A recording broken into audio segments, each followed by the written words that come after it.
They claimed his car ruined the neighborhood's aesthetic and slapped him with a $500 fine. When he refused, the HOA president called a tow truck and smugly declared, "We'll get what we want." Humiliated and furious, Nick had a secret weapon, security footage that would expose everything. What happened next shocked the entire community, but let's start from the beginning. Nick Miller had always prided himself on being a man of routine. Every morning, he woke up to the soft chime of his alarm, brewed his favorite dark roast coffee, and prepared for the day while the sun rose over his charming suburban neighborhood. His home sat at the end of a peaceful cul-de-sac, where manicured lawns, freshly painted fences, and neatly trimmed hedges painted a picture of tranquility.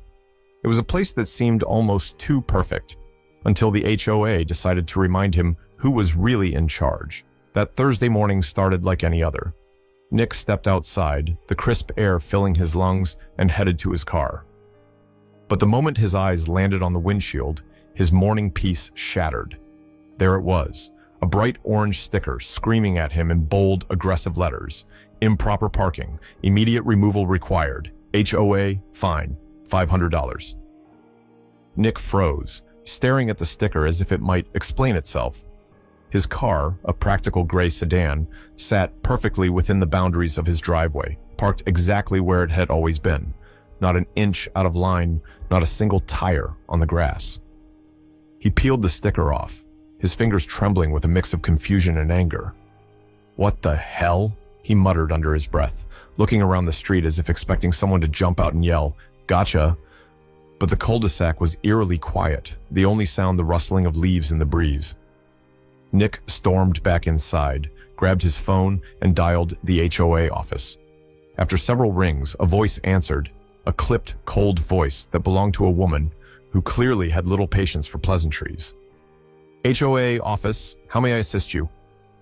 "This is Nick Miller from 28 Sycamore Lane," he said, barely containing his frustration. "I just found a sticker on my car saying I owe $500 for improper parking. Care to explain?" Yes, Mr. Miller," the woman replied, her tone icy and detached. "Your vehicle is in violation of HOA regulations. It obstructs the community's aesthetic standards."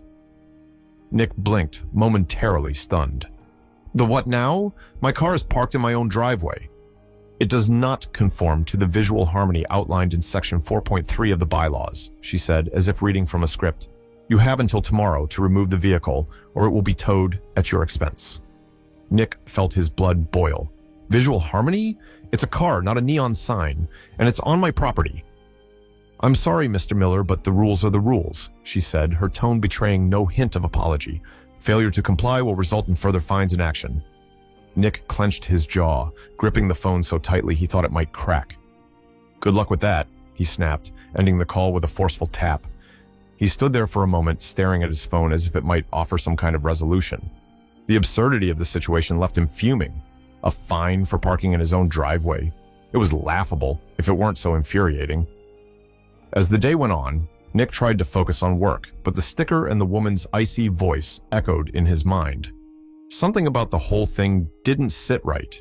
Who was this HOA to dictate what he did on his property, and why was his car, of all things, suddenly an issue? That night, as Nick sat on his couch with his laptop, he found himself scrolling through the HOA bylaws. Page after page of legal jargon blurred before his eyes, but he couldn't find anything that justified the fine. Frustrated, he closed his laptop and leaned back with a sigh.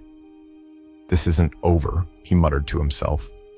Nick had no way of knowing, but the next morning, his quiet suburban life was about to be turned upside down. The next morning started like any other. Nick was standing in his cozy kitchen, the aroma of freshly brewed coffee filling the air. Sunlight streamed through the windows, casting a golden glow across the countertops. For a moment, everything seemed peaceful.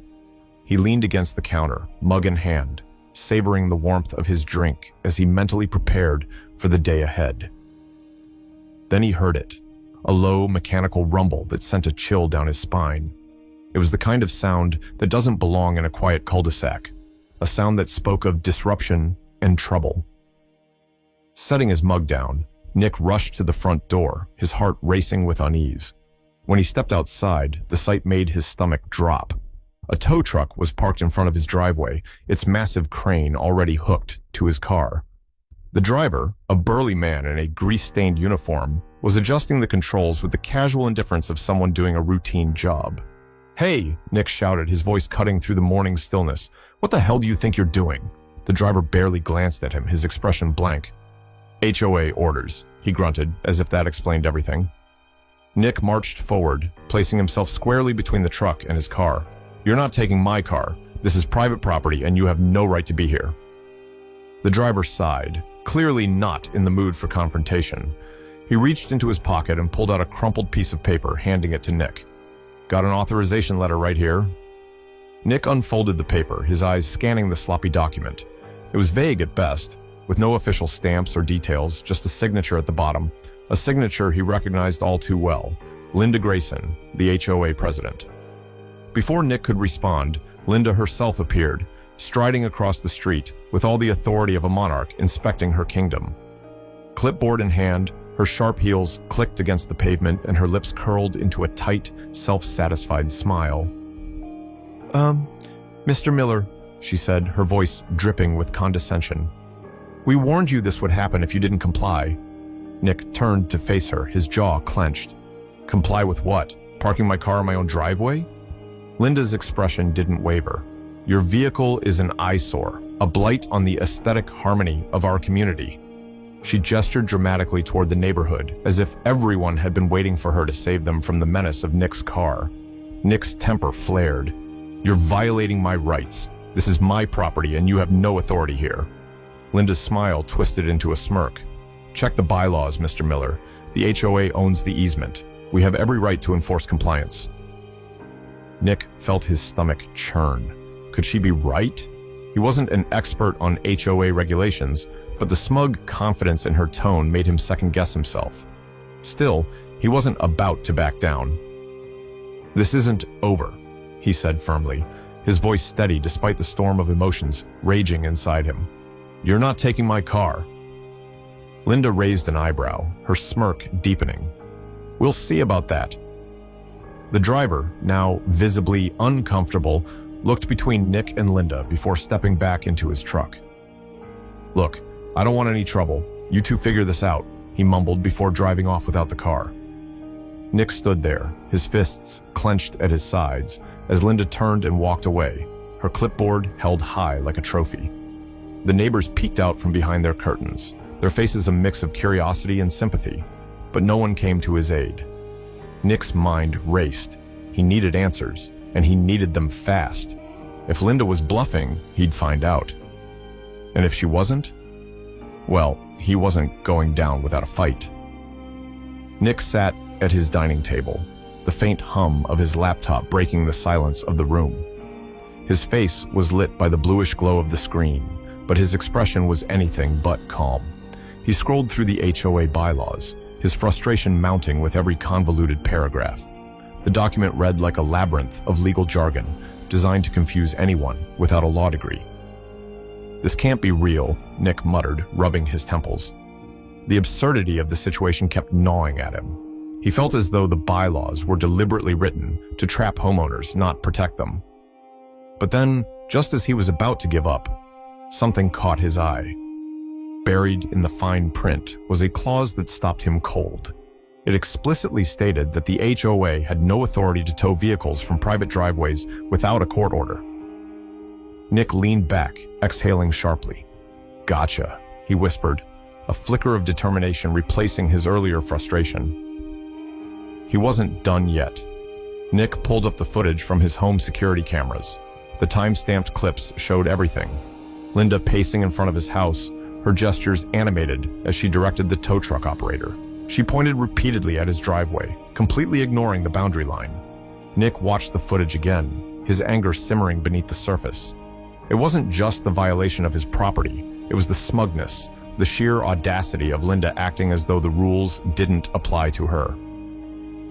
Fueled by indignation, Nick saved the footage onto a USB drive and scheduled an appointment with a local attorney. The lawyer, a sharp-witted woman named Rebecca, listened intently as Nick laid out the situation. When he showed her the video, her eyes narrowed. "This isn't just wrong," Rebecca said, her voice firm. "It's illegal. She's trespassing and abusing her position. We'll file an injunction immediately." Nick felt a weight lift from his shoulders. For the first time in days, he had hope. Rebecca's confidence was contagious, and her plan was clear: confront Linda at the next HOA meeting with irrefutable evidence. The following evening, Nick arrived at the community center for the meeting. The room buzzed with muted conversations as neighbors shuffled into their seats. At the head of the room sat Linda, her clipboard resting on the table like a symbol of her authority. She wore her usual smug expression, clearly expecting another uneventful meeting where she called the shots. But tonight would be different. When the meeting began, Nick raised his hand. "I have an issue that needs addressing," he said, his voice steady but loud enough to command attention. Linda sighed, her annoyance barely concealed. "Mr. Miller, we have an agenda to follow. If this is about your car—" "It is," Nick interrupted, stepping forward. The room fell silent. "And it's about you, Linda." Murmurs rippled through the crowd as Nick pulled out the USB drive. "Care to explain why you were on my property, directing a tow truck to illegally remove my car?" Linda's confident demeanor faltered. "That's ridiculous. The HOA has every right—" "Wrong," Nick said sharply, his voice cutting through the room. "I have it all on tape." He plugged the USB into the projector, and the footage played for everyone to see. The room erupted in gasps as neighbors watched Linda's actions unfold on the screen. Her pacing, her gestures, her blatant disregard for the property line, it was all there, undeniable and damning. Linda's face turned beet red. She stammered, searching for an explanation, but the evidence spoke louder than any words. Nick turned to the room, his gaze steady.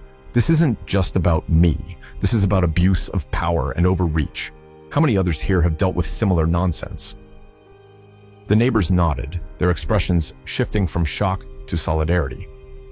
Linda's clipboard sat forgotten as she sank into her chair, her authority crumbling under the weight of Nick's proof. Nick knew the fight wasn't over, but in that moment, he had won a critical battle.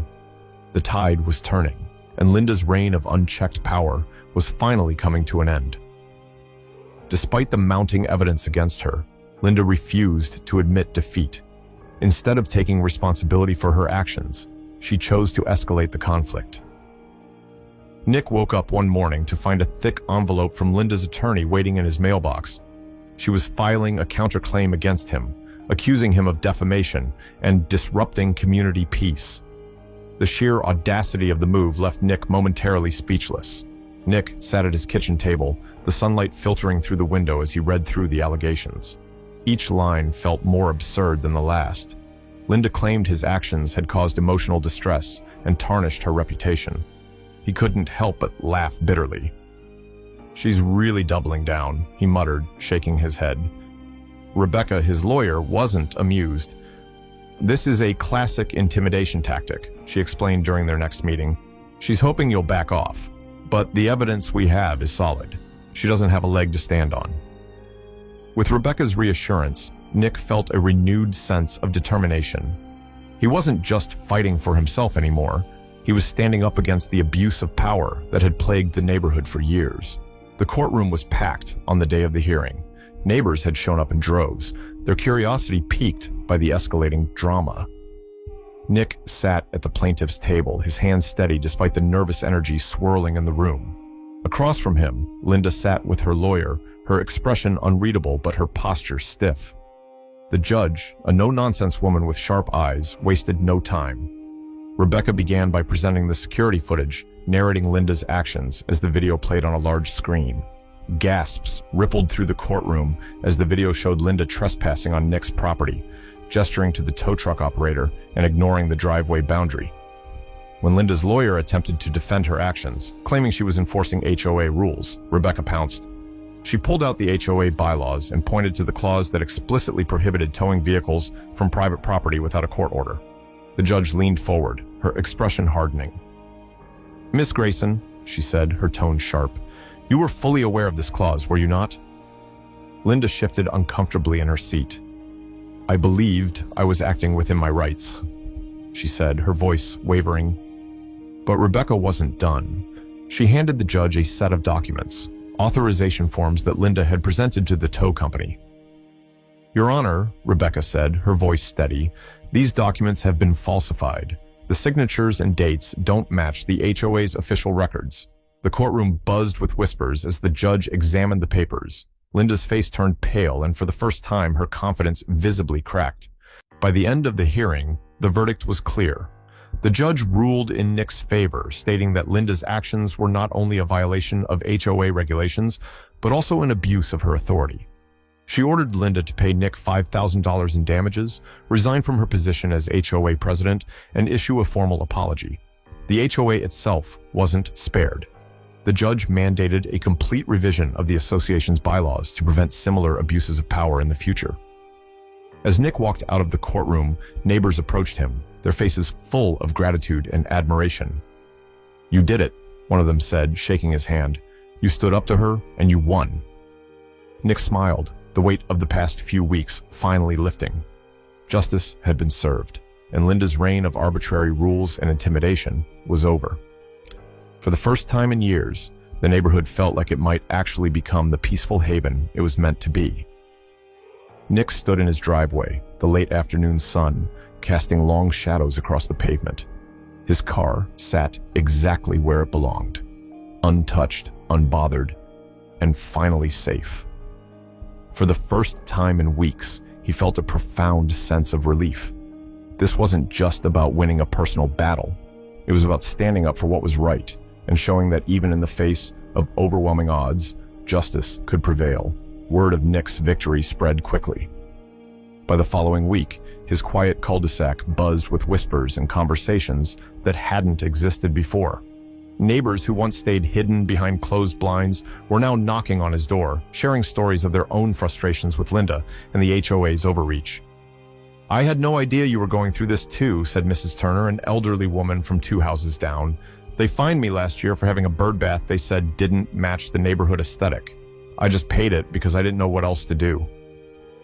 Nick listened patiently as one neighbor after another recounted similar tales, unreasonable fines, arbitrary rules, and a general sense that Linda had been using the HOA as her personal tool for control. He realized his fight wasn't just for himself, it was for everyone who had felt powerless under Linda's reign. Within days, a community meeting was called, not by the HOA, but by the residents. The turnout was astounding. People who hadn't attended a single HOA meeting in years showed up, their voices filled with determination. "We've had enough," said Mr. Patel, a father of 3 who had been fined for leaving toys in his yard. "It's time for real leadership, not dictatorship." The room erupted in applause, and Nick couldn't help but smile. He had sparked something far bigger than he had imagined.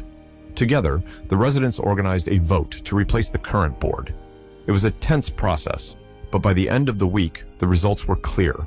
Linda and her allies were out, and a new board committed to fairness and transparency was in. The changes were immediate. The new board reviewed and revised the bylaws, removing outdated and exploitative clauses. Fines were reduced, arbitrary rules were eliminated, and residents were given a voice in decisions affecting their homes. As for Linda, her formal apology to Nick was delivered with a bitterness she couldn't quite hide. "I regret my actions," she said at the final HOA meeting, though her tight-lipped expression suggested otherwise. She resigned that same day, and for the first time in years, the neighborhood felt lighter, freer. Nick's own life returned to its peaceful rhythm. One evening, as he pulled into his driveway, he paused for a moment, letting the engine hum quietly before shutting it off. He stepped out of the car and looked around, taking in the sight of his home and the neighborhood he had helped change. A soft breeze rustled the trees, and a smile tugged at the corners of his lips. This driveway, this house. It was more than just a place to park his car or sleep at night. It was a symbol of standing firm in the face of adversity. As he walked toward his front door, he glanced back at the car, a quiet sense of pride welling up inside him. His message to anyone who dared challenge his rights again was clear, even if unspoken. Don't mess with a man who has security cameras. For Nick, this wasn't just a victory. It was proof that even the smallest actions, like standing up for a parking spot, could lead to something much bigger. And as he stepped into his home, he knew he'd inspired others to fight for what was right, too.